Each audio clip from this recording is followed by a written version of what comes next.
Muslims' rights and things which have to be protected and have advocates for Muslims. So Ibrahim, just tell us a bit about your organization and what you do.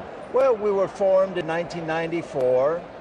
We do a lot of anti-discrimination work. We do anti-defamation work. So if someone attacks Islam in the media, we defend Islam.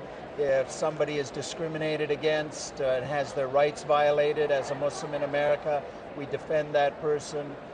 We work with government on policy issues, anything that any advocacy group does in the United States. And in the post 9/11 era, the #1 issue for the American Muslim community has been civil rights. Right. So that's what we're focusing on to the greatest extent in this period. Right, but I hear a statement by security officials that Muslims should be prepared to subvert some of their civil rights in the name of security. Yeah, now, how do you approach this issue? Yeah.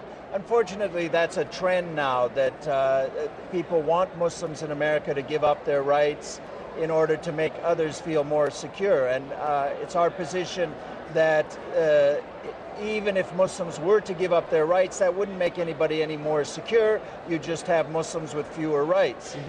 For instance, the airline profiling issue.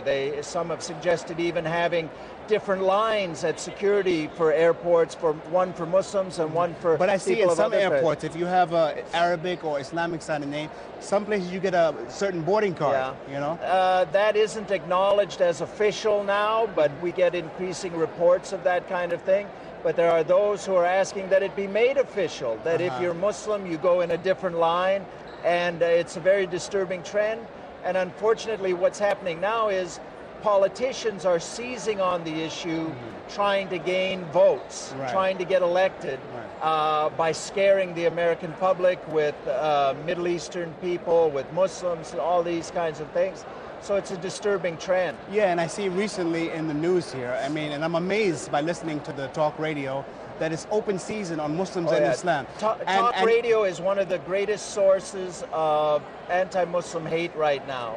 And what they've been talking about recently is that I guess your organization was involved with the airport here to talk to the security officials about sensitivities of Muslims and to see what their security arrange. And some people said you shouldn't have been given that access. Yeah, any time Muslims in this country advance or have any increased influence in the society, there's a minority of those in our society who want to block that. So they try and smear people, they try and defame, they tell lies about people or groups, trying to keep them from having access to the policymakers in the society. And about incidents of racism and hate crimes, can you just tell the viewers a bit of some of the things which are reported to you? I mean, we have to acknowledge that by and large, you're free to practice your faith in America. The government will even defend you in practicing the faith. For instance, we had a 12-year-old girl who was kicked out of her school for wearing a headscarf. The government came in on her behalf and defended her. But there are problems with discrimination, bias, hate crimes on occasion. And do you keep statistics on these? Yeah. Do you find that the trend is increasing? Yes, we issue an annual report on the status of American Muslim civil rights, and unfortunately, since we started doing it in 1995, each year the number of reports has increased. And do you think that the media portrayal of Muslims and Islam has led to this increase? Well, the media has a role to play, but I teach media relations to Muslim activists, and I say, you know, if you don't want negative coverage, don't do negative things. You know, if there are Muslims around the world doing negative things they shouldn't, and the media covers that, we can't really blame them for doing that.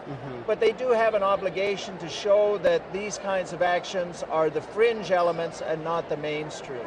There's one incident that sticks out in my mind, that some people threw a frozen pig head inside of a masjid.